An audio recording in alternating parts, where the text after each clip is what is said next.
This money transfer has been going on for about almost, I think, 7 to 8 months now. And at times they send few money, and at times they send a lot of money, mostly to friends and mostly to family, or mostly people have got things that they are doing back home, which they need money to finalize or what they are doing. And also at times friends and people that feel sympathy with friends that they are in hardship. Basically, people come here to transfer money to other parts of the world, for instance, Ghana, Nigeria, Jamaica. So we just help in the process of that.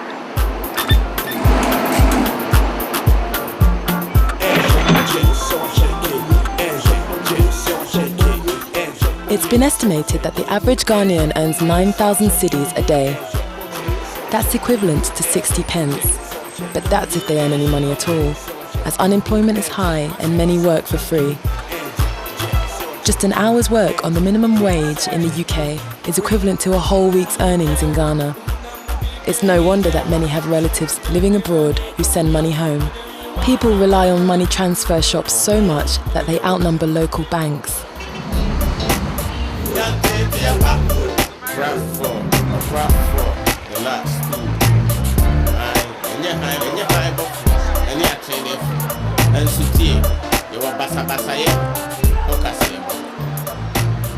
In 2005, the amount of money going to Ghana through private remittances exceeded all foreign government and charitable aid.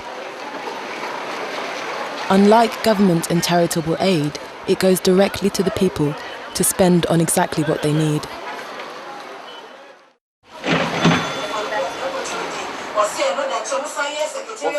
Madeline Tete started her hairdressing business in 1991 with help from her cousin living in London.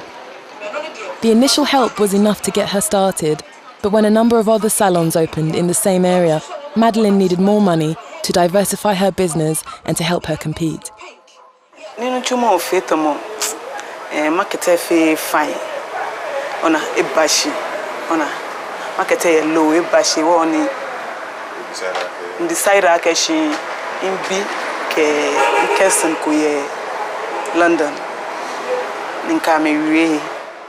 She used the money to buy hair products which she sells in her salon alongside her hairdressing services. I'm very happy. Shika nimo majio mie eha nuchumo if you fine. Eha ni nuchumo expand no onyo ni nke fio ni bi sa ncho e help me ni nke kom family. Like so many others, Madeline had to go to her cousin and son when her business needed money, because there is little support for small businesses from banks or the government. Even though if somebody back home is trying to set up a business, he have to go through a lot of bureaucratic system. By the time he finished, most of the money have been used for bribery and all that, and then he gets stuck. And when he goes to the bank for loan, to the same bureaucratic system, by the time he finished getting the loan, half the money is going to the bank managers, and he's stuck.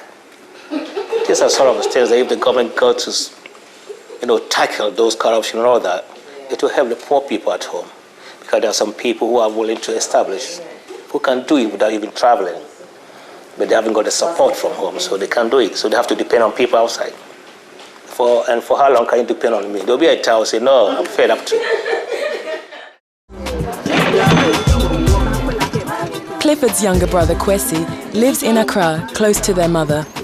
Despite earning a modest income, it's still Clifford in London and an older brother in Canada who send money home to support their mother. My mom is 78 years old. I'm the last of the 10 kids, 5 girls, 5 boys. The fourth born is Clifford Kwabramboache in UK with the kids and the wife. He's there for the past 25 years. So these are the people who remit to cater for the old lady. What she needs from us is medication and something to keep her going until she gets to 100 years. And that's what she needs from us at the moment. And we are hoping that by the grace of God, we're going to do that. Say, there's some trouble, you have to look after your mom and dad until either your mom dies or you die. Before you say, even though if your mom dies and you die, still you have got a family to look after. You still continue. still continues. It never breaks until you yourself you are dead.